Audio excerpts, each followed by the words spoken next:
the Assistant Head of Admissions for NC State's Institute for Advanced Analytics, and I'm joined by my colleague Val. Hello. Val is the Head of Admissions at the Institute for Advanced Analytics, and we're so happy to have you all with us today. We started exploring data science about 2 years ago as an opportunity to expose more people to opportunities that are available as far as careers are concerned. The data science space.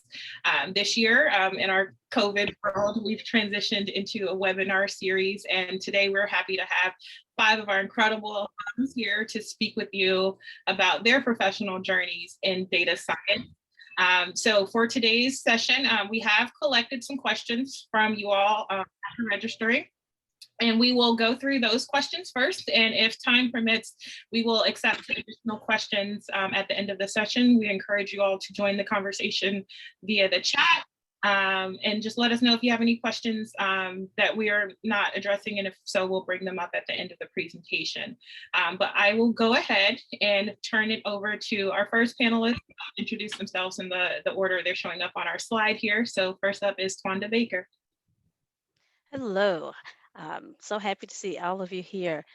I am clearly the oldest one on at least the oldest one who's been in this program. And I just want to say you guys are, I was going to say you're in the right place. I forgot you're not all here at the Institute. So let me just introduce myself. I'm a systems engineer at SAS Institute, where systems engineer actually means that I am working with our customers so that they understand our products and how they work. So I do all of the advanced analytics products with the forecasting, machine learning, and data mining. Thank you. Next, we have Supreet. Hey guys, hey everyone, this is Supreet. I'm from the class of 2020. I'm from India and moved here to the States in 2019 for the MSA program. Before that, I worked for a couple of years at a consulting firm back in India and have an engineering background. Currently, I'm working at McKinsey as a senior analyst with the data science group.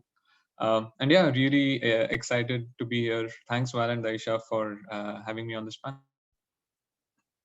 Thank you, Supreet. Now we have Josh Gandy. What's going on, everyone? Welcome. My name is Josh Gandy. I'm from the class of 18. I'm currently an associate manager, but to clarify, it's more of a senior data analyst role with Salesforce. So really doing a lot of analytics around working with our sales teams and being more strategic in how we interact and put certain products in front of our customers.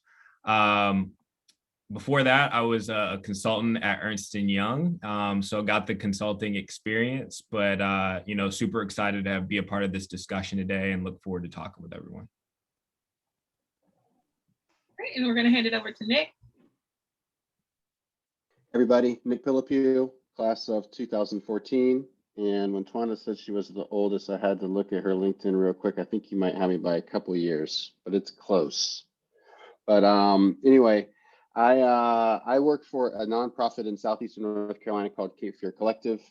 Before that, I was in the consulting space working with Fortune 50, 100, 200, put a number after Fortune. I worked with them as a consultant for in the data science space. I also worked with at Lowe's straight out of the Institute. But Cape Fear Collective, we're using data to really help our community, shining a light on housing, health, education, transportation, really just the disparity and inequity we're seeing in our community, and helping nonprofit and other anchor organizations align their mission to the data. All right, and then we have Molly Rubin. Yeah, hey everyone. Sorry for squinting. It's 9 a.m. here and the sun is coming right through that window. But anyway, so my background is in classical music, actually. That's what I studied in school and performed professionally for a little bit, and then kind of stumbled into analytics. Worked my way up for about 5 years and realized that I wanted to go the data science route and I needed to learn more. And that's when I went back to school at the IEA. And since then, I've been working as a data scientist for GoDaddy for the past 2 years. Awesome. So thank you all for just sharing a little bit about what you do. But to dive a little bit deeper, our first question today is, what does a typical day for each of you look like? And then what is the stress level or intensity of your daily work life? Are we doing this in order as well? You can go ahead and jump in. Sure. So for me, in my role, I get tickets for assistance for basically our sales representative. So they say, hey, our customers need to understand how to use Enterprise Miner, which is our data mining product, or they need to get familiar with um, how to use our tools for statistics in general. And I pick up a ticket or two or three, maybe five in a day, and we schedule them out on a calendar of when we can meet with the customer, do a discovery call, and decide what the demo needs to look like and really get a sense of what they need. I want to stop right there because I want to say a lot of my role has to do with being able to communicate, understanding what people want. People say something that they want, but oftentimes that's not exactly what they need. So we could kind of have conversations and probe and find out what is it that you really need. So the communication skills are actually quite important for at least the role that I have, because I have to tease out what's important. And then we go in a day, I might have as many as two. I try not to have more than three demonstrations in a day, but two is about right. And I'll have maybe four in a week, how it turns out when I'm actually doing the demo. And then I just kind of demonstrate what it is what's the product that we're using and their need for it, and then take questions when I'm live. And I would travel a lot sometimes. Of course, not lately because of COVID, but before COVID, they would want me to see me in person a lot of the times to make that connection. But we're doing pretty well on Zoom, as most people are. So I'll stop right there. Just wanted to give you an idea of what happens during my day. Yeah, I can go next. So I think for me, the day it really depends on the type of project I'm staffed on, and also the team, right? And that really influences how my day looks like. Generally, I start with a check-in with my team, and then followed by that, there are a couple client meetings, that I have to attend to, and then again, like depending on what we're doing, we generally have like an internal problem-solving session, which is more of brainstorming and trying to understand what the next steps are, so that we all kind of align on that as a team. And then you kind of close out your day with sort of an end of day email. And this is like generalizing it a lot, but truly it depends on what you're working on, and it's very dynamic and flexible. And on some days you have a lot of work, right? It could be a 12-hour day, and on good days it could look like a 6 or 7 hour day. And then the stress level, as you said, at the risk of generalizing, I'd say that consulting generally is perceived to be a little more stressful than working at a product-based company, which in a lot of cases is true, because like you have clients and there are deadlines and you're working against those. But it's a very, I would say, subjective a matter of like how stressful the work is. It ends up depending on what type of project and how good your team is, really. I can go next. So I would say, just starting with my role in particular, the stress kind of ebbs and flows. So if you're familiar with sales cycles, typically at the end of quarters, that can be an intense time, especially when people are trying to close deals. And so with our team in particular, typically towards the end of quarter, end of year, when you think about just general reporting out from, how many CXOs did we influence, to what types of products did we sell, to what's going on in industry. Like, we're using data to kind of help facilitate and be more strategic in those conversations. But throughout the year, when the crazy time isn't going on, it allows, my team is pretty innovative. So we work very much cross-functionally with a lot of different analysts and data scientists, trying to find new metrics. to help better support a lot of our sales teams. I know recently text data has been something that's been top of mind. And so as we have surveys and we're looking at how that collection process is being held, what are our customers telling us about ourselves? Are we doing what we need to help close deals for our sales team? So the job kind of ebbs and flows, but going back to what Twanda was saying, the communication aspect is huge in my job. You've got to be able to scale up and talk with folks who are a little bit more senior in terms of what algorithm you're using and or what process are you doing to generate this type of metric. But also you need to be able to communicate to the technical folks as well. So there's a nice bridge with what I'm doing day in and day out. I guess, Molly, just to preserve the ordinal nature of this this question, I'll go. So, like a lot of other people said, day to day varies. A lot of my work is meeting with partner organizations, understanding what their problem is, understanding what their mission is, and understanding what data we have available that can help them kind of reach their target. I agree with Supreet. There's kind of this I don't know if it's a misconception. There is some stress with consulting, having come from the consulting world. The travel, getting on a plane every Monday morning and coming home every Thursday. It wears you down after a while. But there's some exciting parts of it too. You get to see parts of the country and the world that you don't get to see sometimes in a kind of desk job or a in your own home job. Which I kind of miss now. And never traveling, getting to go, eat at these restaurants in Chicago and Boston and New York or wherever, San Francisco. So there's pluses and minuses to that, and stresses and kind of benefits to that. Regarding kind of like my stress level, I made a kind of conscious decision to change industries out of consulting and out of kind of that stuff into the nonprofit kind of public data for good type sector, because I felt I was at a point in my career where I needed to do something different. And I think because I made a conscious decision to be where I'm at, my stress level is at a better place. Of course, I say that, and then I think I was up until 3 o'clock in the morning coding something last night. So it ebbs and flows, and it and the intensity ebbs and flows too. Like I think Supreet also said, sometimes I'll do one of the things I really love about my job is I have this flexibility where sometimes I'll work a 60-hour week, and then I'll say, hey, I'm working a 30-hour week next week. I'm taking Friday off or whatever. And I think the workplace, specifically in our sector of data science and technology, but also the workplace in general, is kind of shifting into this. I don't really care if you're here in the seat from 8 to 5, as long as the things that I've told you that need to be done and the meetings that I expect you to be in are accounted for. Oh, I guess that leaves me. Okay. So my first year and a half at GoDaddy, I was in more of a hybrid analytics and data science role. It was a lot more building visualizations, presenting to stakeholders, analyzing A/B test results. But in the last 6 months, I've switched into more of a kind of like pure data science role. It's kind of research based.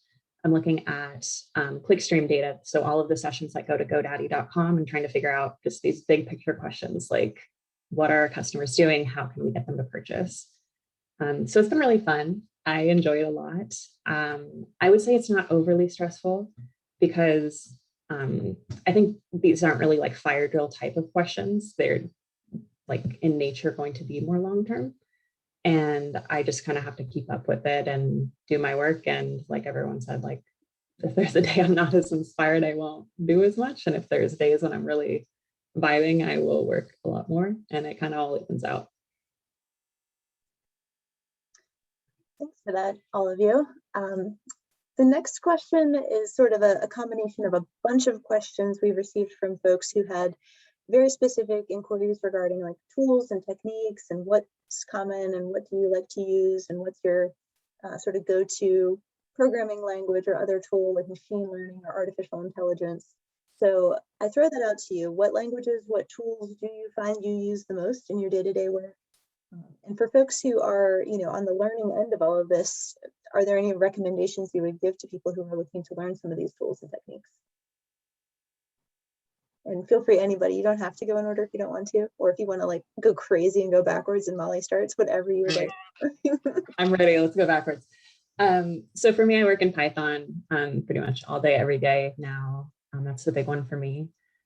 But I think what I would kind of caution people is that, to me, like, programming is something you can kind of learn along the way. I think it's easier once you understand statistics and these math concepts, because otherwise you just kind of like, you can't apply any of it. And that's kind of like where I got stuck and why I went back to school.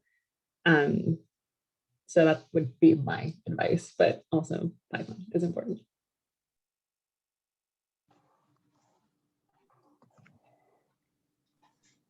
We're in our shop at Cape Fear Collective, just because I was the first data science hired and I like R, so I made the decision to use R, and everyone else has to do what I say, I guess, because I'm the director of data science. Half joking, but it's like, this is the one that I like the best and I'm the most comfortable with. So if it's all the same, everybody else, then that's what we'll use.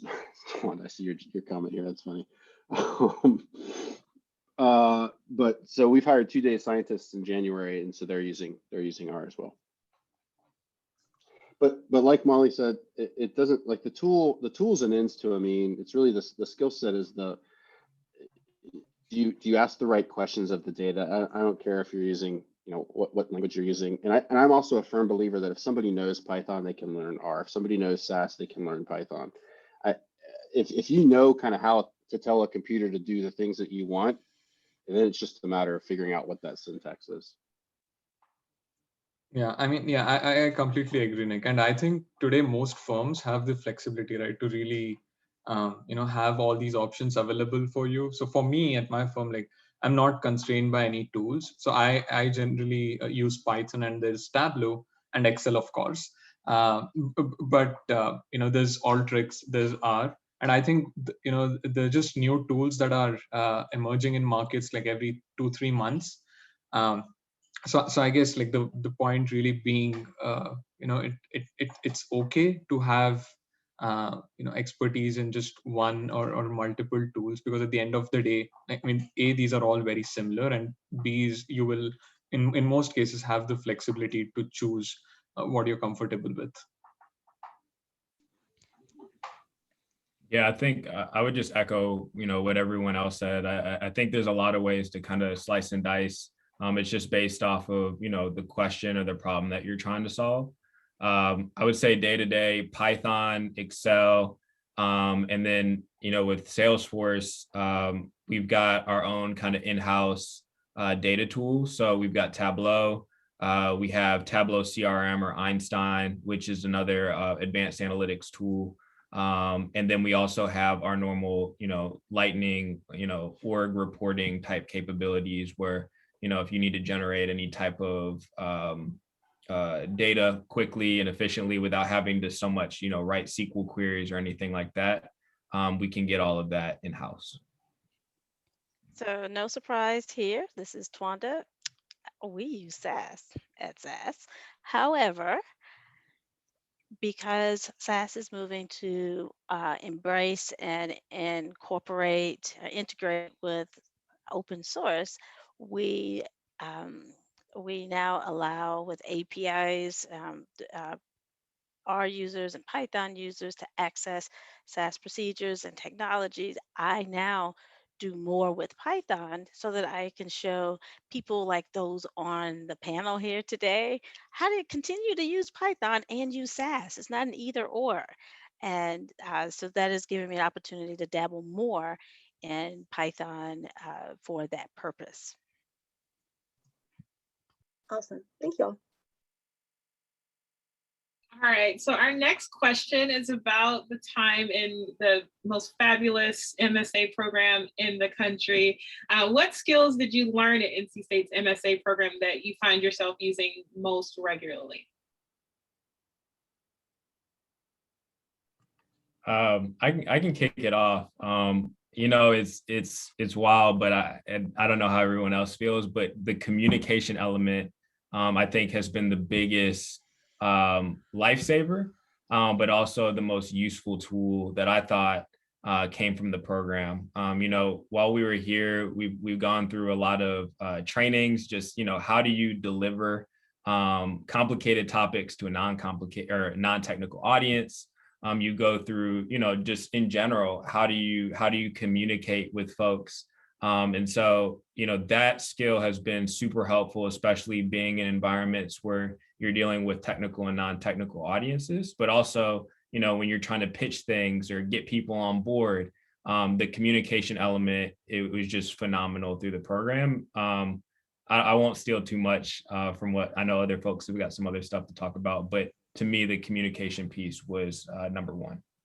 So I would have said I say the same exact thing, but I noticed you and I, Joshua, are in the sales area in our fields. And so that's extraordinarily important to what we do. Back when I graduated, back all the way in 2013, I think it's changed a lot since then. It was like SAS University. My books were SAS books. We learned all SAS products. We might have gotten in a little bit of R or something, but it was really SAS stuff. And so that just really lined me up to work at SAS. I was like, hey, that SAS employee who's my professor in the Institute for Advanced Analytics. So specifically about communication, we had to present all the time and at the institute. And not only did we have to present in groups all the time, which is very much like my real life scenario at work.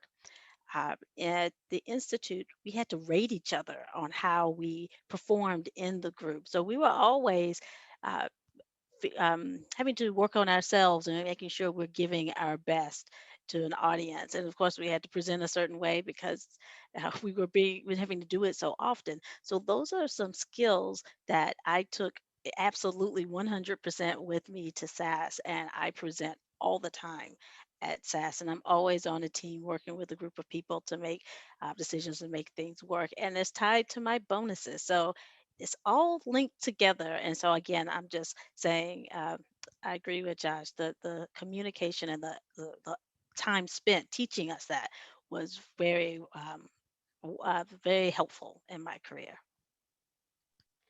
Yeah, kind of building on that somebody said this. I don't remember who said it the first time I heard it, but I say it all the time now. Data science is a team sport. And I know a lot of people who go into data science are used to kind of being really good at math or really good at statistics or really good at computer science. So there's sometimes this kind of inclination to just like, oh, I can just do all this stuff by myself, but you're just missing out on so much of the problem when you do that. And having been someone who's kind of started a data science shop in a couple places now, I kind of started the pricing data science piece at Lowe's, and then kind of built it at this other consultant I worked with. And now at Cape Fear Collective, I was the first one. Being by yourself, it's not cool. It's lonely, and no one should have that much power to be able to like solve a problem on there because nobody has all the answers. So I think it's really one of the things I learned from the Institute is just the ability to work in a team, and not just like work in a team meaning like agreeing with everyone, but like really truly working in a team means understanding what everyone's strengths are on that team, understanding when to kind of back away and let someone else's voice kind of come in, understanding when to lean in. Like, don't just be passive. Like, this is something I'm really good at doing, so I'm going to lean in a little bit on this one, and because I think I've got the right approach here. The Institute really helped me understand how to get the most of my team settings, and I think that's such an important piece of data science. You can jump in. The communication for me, I'll echo, was it was painful for me. I am pretty quiet. I didn't like public speaking, but it was really valuable because now I feel very desensitized to it. But I think the other thing that's good is just that you touch so many different data science topics at the IAA. You kind of don't go like crazy into depth on anything. You're just hitting all these different things that I have all of these different ideas in my tool belt now. So when people come to me with problems, I have all of these different ideas for solutions, which I think is super valuable. Yeah, and yeah, I completely echo with what Nick and everyone else on the panel just said, right? Like team, it's absolutely, I think, a necessity in pretty much any place you end up working at. You have to like work in teams. So, and Institute does a great job of really helping you to work in teams. But if I had to pick one thing, I think that'd be networking.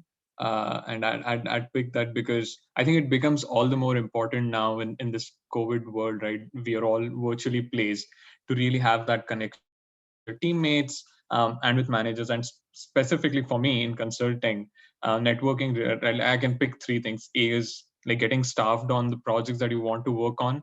So you really have to network with partners who are working on those projects or just areas that you're interested in. And be it like just gives you more visibility. And and networking was something that while I was at the institute, I thought was quite taxing, and I didn't really see the point in it. But now I mean I just love how institute really helps you and almost guides you through the process of making sure you are equipped with the right skills of being great at networking. So I would pick that. And remember, networking is just relationship building. We can all do that. Another question that we received in advance, and I thought this was an interesting one, is what was an unexpected challenge that you have faced on the job? And if you want to offer up how you handled it as well, please feel free. Can I kick this one off? I think I just did. Sorry. Yeah. I think for me, and I like Twanda said, I think the Institute's changed a lot since 2014 when I graduated. So I don't know if this is a part of the curriculum now as much, but one thing that was really surprising for me in my first kind of real data science job is understanding the different challenges of all the different departments in the organization.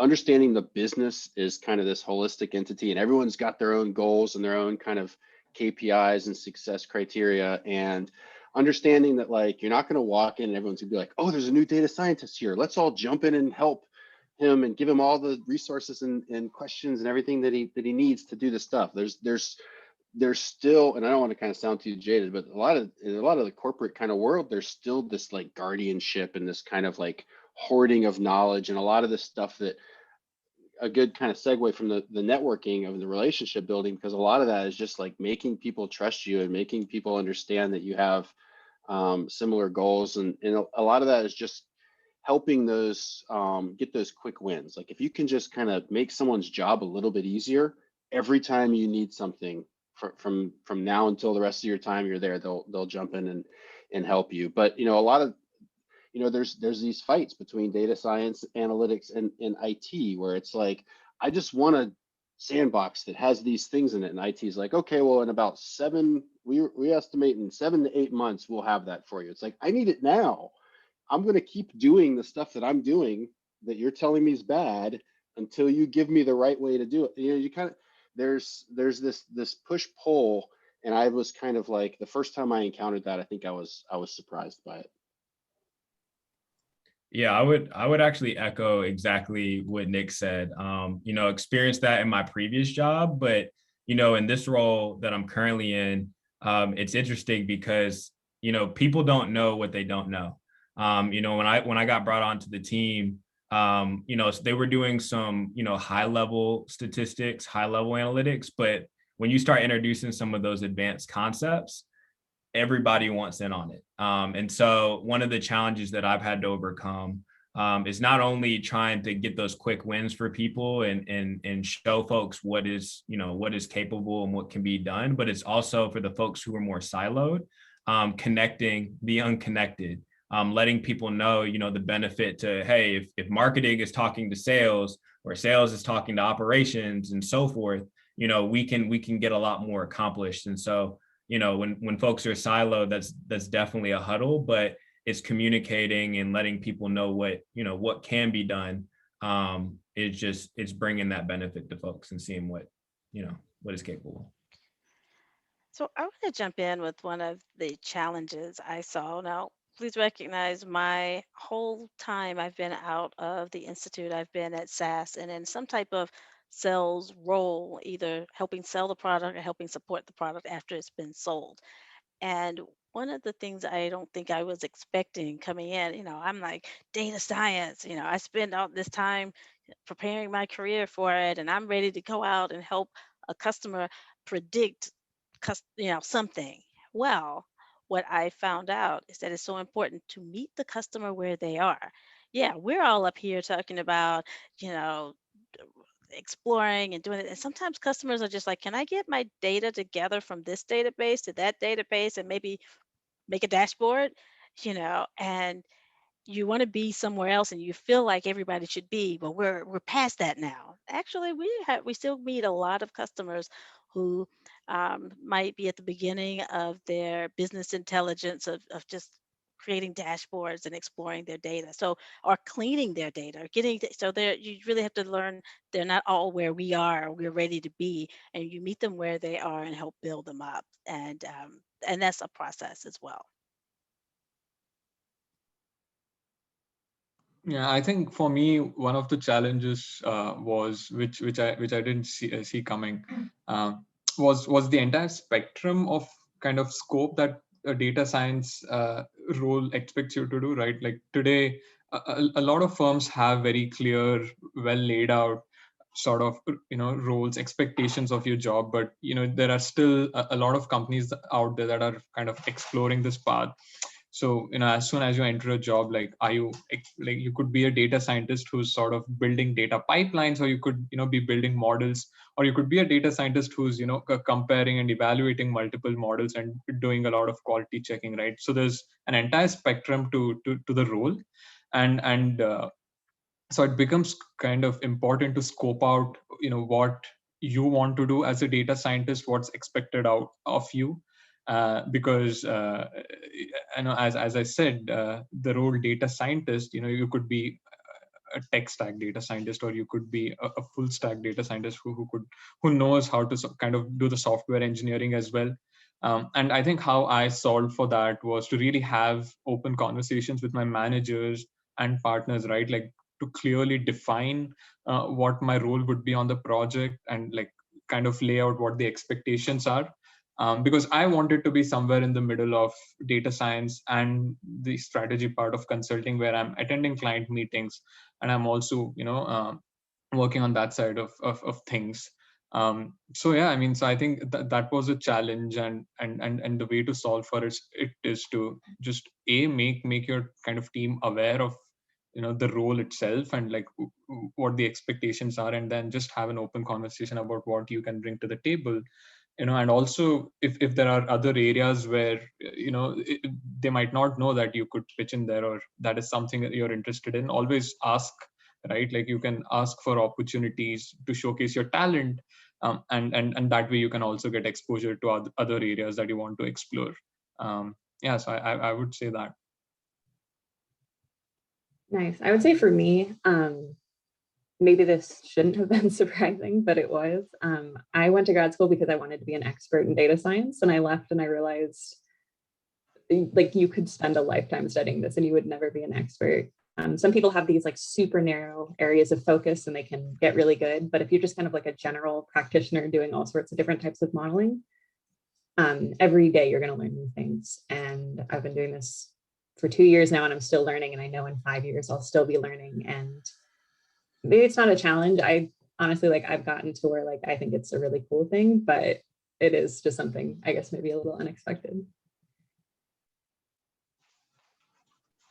All right, thank you all. So our next question, we had a couple of attendees who are interested in practicing data science in more specialized fields, such as education or energy and sustainability. Can you speak to any opportunities that are present in those domains, and how might one go about securing these kinds of roles?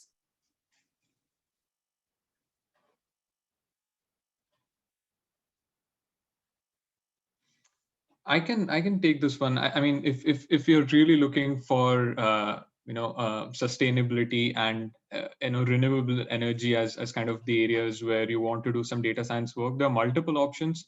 A is to just to look at a lot of startups that are in this field that are coming up. And B, you could join a consulting firm like McKinsey, which also works with a lot of sustainability organizations, right? And today I think that's become even more important, because like talk about your Fortune 500 companies, right?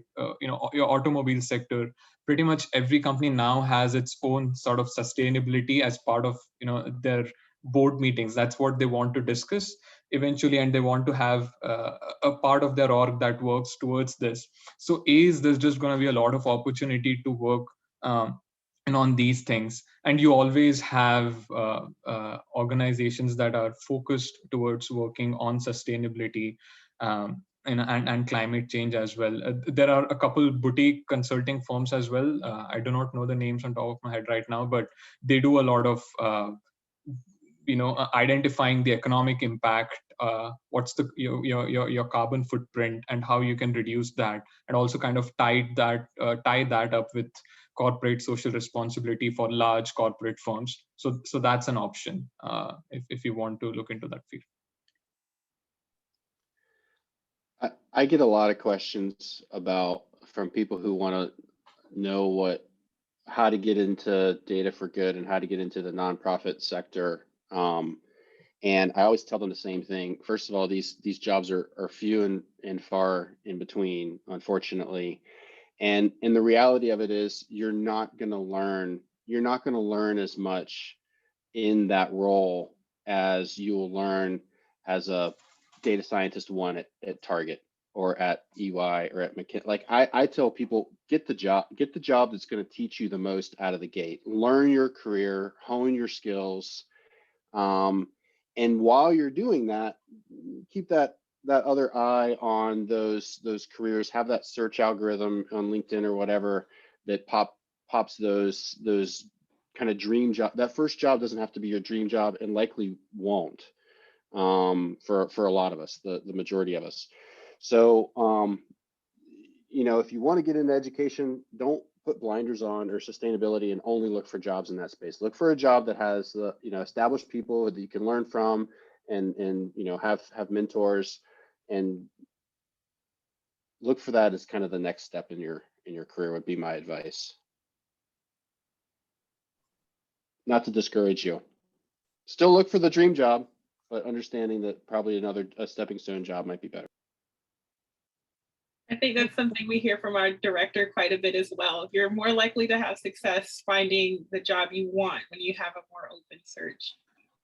He also talks about thinking of your first position coming out of a graduate program as almost like a residency, like if you were practicing medicine, like where you're continuing to learn, but just in a new environment. So great input all. So just to keep it super nice and broad for you, if you could give one piece of advice to new data science and analytics professionals, what advice would you offer them?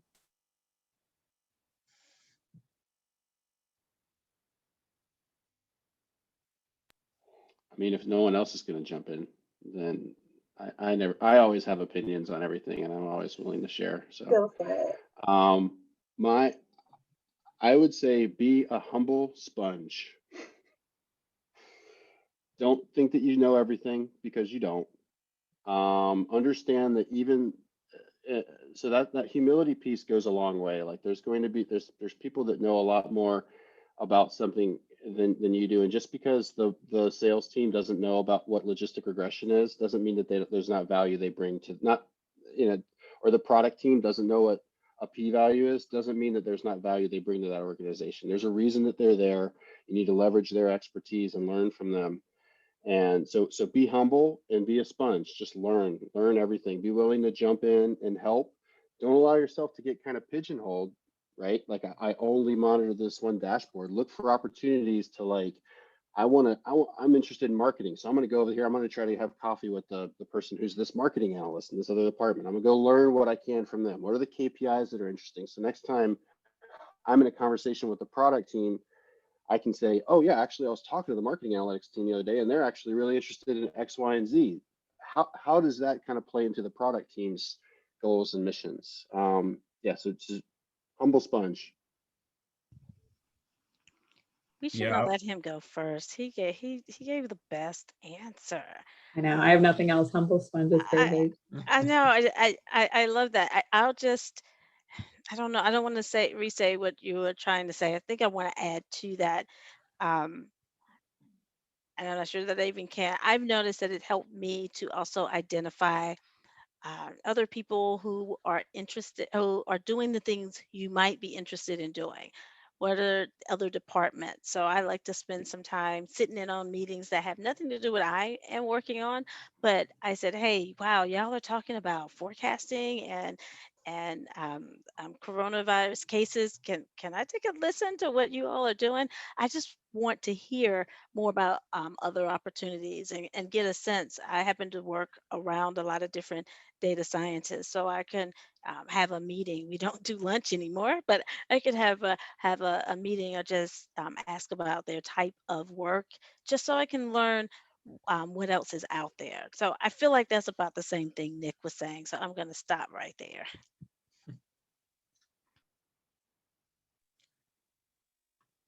So I had this great. Oh, go ahead, Josh. Go ahead. I'll follow after you. No, so I had this great piece of advice that someone gave me, and I'll try to phrase it as well as they told to me. But I mean, like today, the world is things are just moving so fast, right? And like with the whole COVID thing, and I think it was the CEO of Microsoft, Satya Nadella, who said that COVID almost accelerated 5 years of tech advancements in just 6 months. And so the piece really is the ability to kind of learn, unlearn, and relearn. Having the quotient of learnability as opposed to like how much I know till now, because I think things are just gonna change more quickly now, and it's changing at an exponential rate. It could be data science techniques, it could be different algorithms, it could just be the way businesses are working, it could new businesses coming up, right? And the skill really that I would focus on is the ability to kind of learn new things. So having that learnability factor where it's not about how much you've learned till now, but it's the ability to kind of learn new things, and at the same rate, like unlearning and relearning things, right? And if you want to kind of put it to a data science analogy, it's about trying to make sure that your model doesn't overfit, right? So that it's very easy to adapt when a new data point is thrown at you. So that's how I would look at it. Yeah, and I guess just to follow off of that, and not to repeat what was said, but I think curiosity and adaptability. When you're going back to the tapping into what other folks are doing, and as Supreet just mentioned, the world is constantly changing, and so if you've got that curiosity and you've got that willingness to be like, okay, I know this element over here is driving performance in this part of the business or in this part of the industry. How can we be more strategic on how we build this, machine learning use case or this type of dashboard to communicate to our customers or whoever your audience is? Those are two great skills to have as you continue to move forward. Nice, I can go. I'm still stuck on humble sponge, but I'll try and add something else. I guess I would just say that that honestly is so good. I'm blanking. I guess just honestly, just like keep learning, keep working on it. And end of the day, data science is about solving problems. It's not about programming. It's not about anything else. So I think the biggest thing you can do is just kind of understanding the problem. And even sometimes people are asking the wrong question, like understand like what they're really trying to act on is the biggest thing to me in data science, more than any of the programming or crazy math stuff. I've got another one if I can do another one. It's not a hashtag though. Honesty and your personal brand.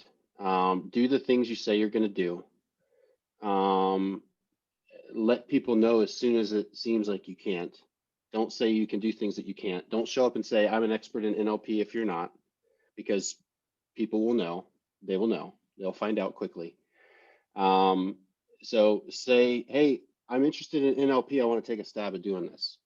That's an honest way to approach that project and say, I'll know in the next few days whether or not this is something that I need help in, or whether or not I need to kind of, I can take this or whatever, right? Be honest about it. People expect honesty And think about your personal brand. Think about the way your tone, your behavior, your actions, your work speaks about who you are as a person, because people judge who you are as a person and whether or not they want to work with you based on how you act. So really, now more than ever, that's such an important part of work, is how you brand yourself. Awesome. All wonderful pieces of advice you've shared. Now we're going to transition into some of the questions that have come in since the start of this session. The first one is speaking to something Twanda mentioned earlier.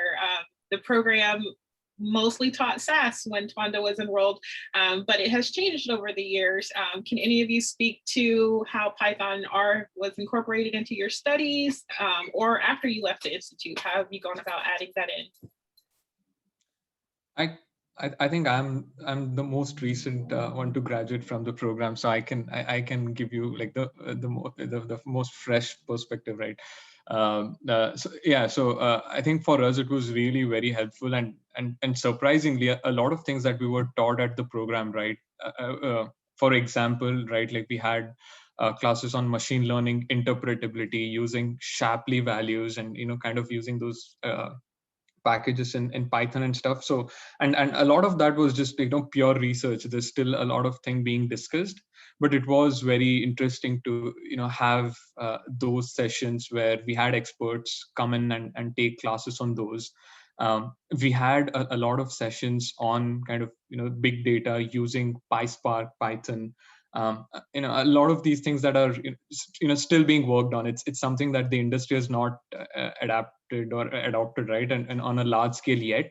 So having those things and the institute proactively reaching out to experts, making sure we are skilled in those areas was definitely helpful. And it did help me a lot in kind of my interviews and job search as well, just being able to speak to those things that are cutting edge, fresh in market sort of tools and techniques. Yeah, I think the program did a good job with it. I'm from the West Coast, and I knew after the program I wanted to be back on the West Coast, and SAS just isn't as popular out here. So I thought it was really nice that all the homework assignments, if there was code in SAS, there was also code in R, sometimes Python too. Like they were very good about not siloing you in just SAS, and that was something I really appreciated. I liked using SAS, but day-to-day Python is much bigger for me, and I'm glad I could learn it at the Institute. Okay. So another question for any and all of you is it kind of the converse of the question I posed earlier about a challenge that you weren't expecting when you were on the job. The flip side of that. So what's the most sort of exciting or fulfilling aspect of the work that you do? I'll jump in. Oh, sorry, go ahead. I'll say that for me, I got into data science because I had an itching for this area, and I think that most people don't just wake up saying, I want to do some statistics. That would be kind of neat. And most people turn around and they go, oh no, I want to step away from it. But I was looking for a career change and I wanted to develop. And I said, I've always been really excited. I've taken statistics classes for fun. So I say that to say, I decided to take my skills. I absolutely love to train. I do training, computer training, and I was looking at a way to expand that. And I got these skills, and I found a job that lets me teach more about the process, or teach how to use a product, but I got to do that same thing that I wanted to do, just on a different level, on a different area. So I was so grateful for the Institute for giving me a new skill set to now take my training to the next level. And that was something I was really happy that I had. There were opportunities like that. So I'm very pleased with my decision. Nice. For me, the thing I think that's most fulfilling for me is getting to use my mind every day and getting to work on these really complex problems that I can think through. I've worked jobs where it was just kind of like you're just kind of a body in a desk and you're just doing these kind of like menial tasks. And to me, that just like didn't feel good. Like I didn't leave work thinking I really added much. But now I'm working on these big things where like I think about it all the time. And like, even last night, like I woke up in the middle of the night and I was like, oh my God, you need to like throw it in a function. Like I write notes in the night sometimes. Like for me, that's kind of what keeps me going, is solving problems and just kind of continuously learning. I mean, fully agree with what Molly just said. For me, it has to be like the scale and long-lasting impact of my work, right? Like, and I too love solving problems. And so I'm okay if it's not a data science problem, right? I'm okay if I'm not really using Python or R to build out an analytics model to solve it. At the end of the day, I really enjoy solving problem, even if it is, something where you just have to get together and do some brainstorming. So I think that's one, and then really the scale at which I think I get to work on. So there have been projects where the weekly meetings have been with the CEO or CXO, and then I've been part of client teams where they're doing transformations that they haven't done in the last 30 years, and so they're doing something this scale, only this time in such a long period. So these things really kind of give me the thrill of working, and that's what I enjoy at my job.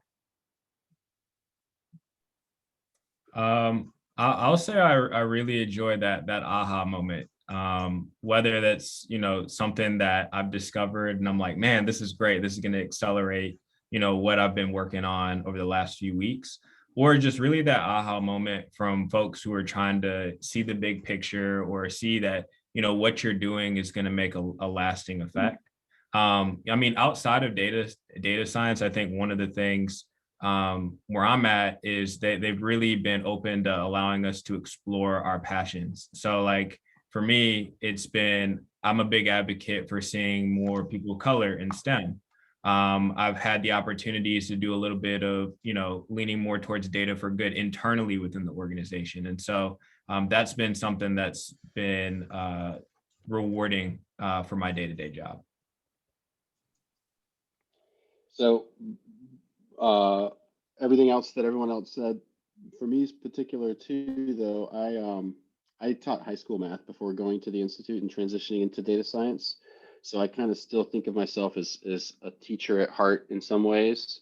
One thing that's really important to me in my role is establishing a culture of data comfort and data literacy across the whole community that we're working with. So for me, it's that moment where, kind of like Josh just said, that aha moment where a partner's in a room and they all of a sudden they start to get it, and you kind of can see their eyes open up and they're like, okay, now I'm looking through this, like just this scatter plot or whatever is on the screen, this line plot, and I'm actually understanding how to tie this to my work. And it's because of the work that my organization's doing to help them understand this is why this stuff's important. This isn't just numbers on a this isn't just kind of abstract stuff. This is real stuff in your community, and these are real relationships, and there's real insight here. So seeing that kind of aha moment, like Josh said, is the most rewarding thing for me.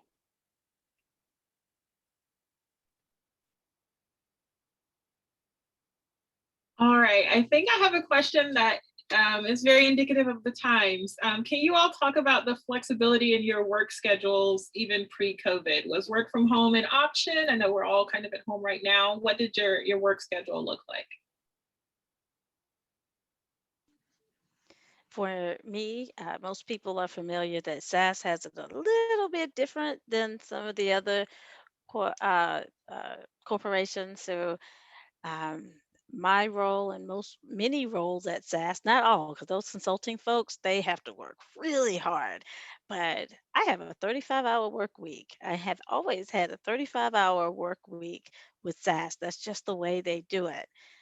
Again, if you're in the consulting field, you go whatever the customer does, and they tend to work all the time. But the rest of us have it a little bit differently. And so I would say because that's has always liked to be flexible, they I've always been able to take days to work at home if I wanted to. That was okay, and I travel a lot, so um, it didn't really matter so much. A lot of times if I was traveling and people had to reach me, they had to find another way to reach me anyway. So there was a lot of flexibility in my role as far as whether I'm working at home or not, and how I do my work. And that is one reason why I have sat here and stayed here for a while, is because I've needed that flexibility. I have family, I have kids growing up, and I need to go to somebody's school for something or another. So being able to choose a place that allowed for that was extraordinarily important for me, and that's what I found here. Yeah, I'll follow up. I'll say pre-COVID, I was in a consulting role, and we were definitely working a lot more hours. And that, it was cool, I think, from a teaming aspect, and you got to travel. That was great.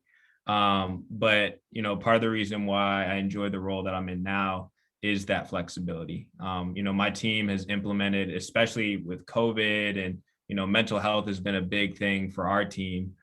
So we've gone to no meeting Fridays. Our team is saying, like, hey, if we've got golden hours is what we call them. So if that's your time to go and run or go and do something that you find will bring peace in your life, go do it. And so, our team is pretty good about staying within that 35, 45 hour time frame, but they also respect that if you need some time to do, or, bring some ease or peace in your life, then you need to go do that for you. We know that the work will always be there. Yeah, I love the flexibility as well. I actually worked remotely for GoDaddy before COVID. So I just would travel to the office about once a quarter. And I think for me, that was like the biggest game changer, just that I could go to a doctor's appointment if I needed to and didn't have to ask anyone. And I started a little later one day. Nobody was like watching the clock and wondering where I was. And that's something, that will keep me here for a long time, because it just like changes your quality of life, and your life doesn't revolve around your job anymore. You just kind of fit it in and you do it. But I don't know, it's been huge for me. I would recommend, if anybody doesn't get a job with the flexibility that they need, based on the answers we've gotten so far, just in this panel, find a new job. You have in the data science area, and the reason why we're all here is we know there's a lot of opportunities everywhere for data science. We're in the right field. Find what you're looking for. Don't stay with something that doesn't fit. I'm going to say, oh, SaaS is great, but I'm going to be honest with you, all managers are not the same. And I've had managers that wanted to micromanage and make sure you were there at 9 o'clock and not 9:01.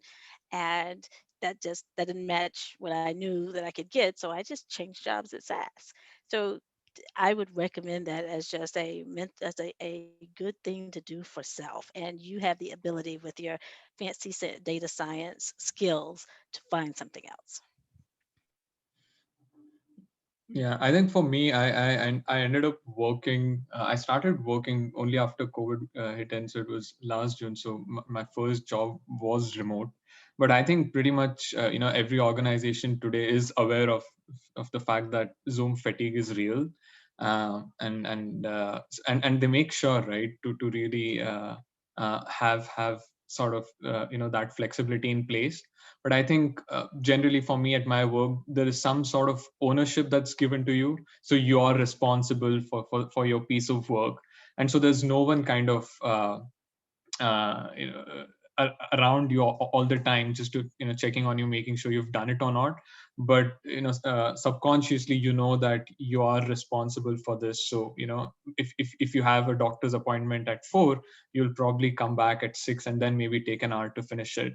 But the work's still there. So I think that's something. And as Swanda was saying, right, like generally in consulting, there's slightly more work to be done. But I think the ownership piece helps a lot, because you then own, and you can then set timelines and communicate that with your team, rather than like someone dictating what you do and when you do it.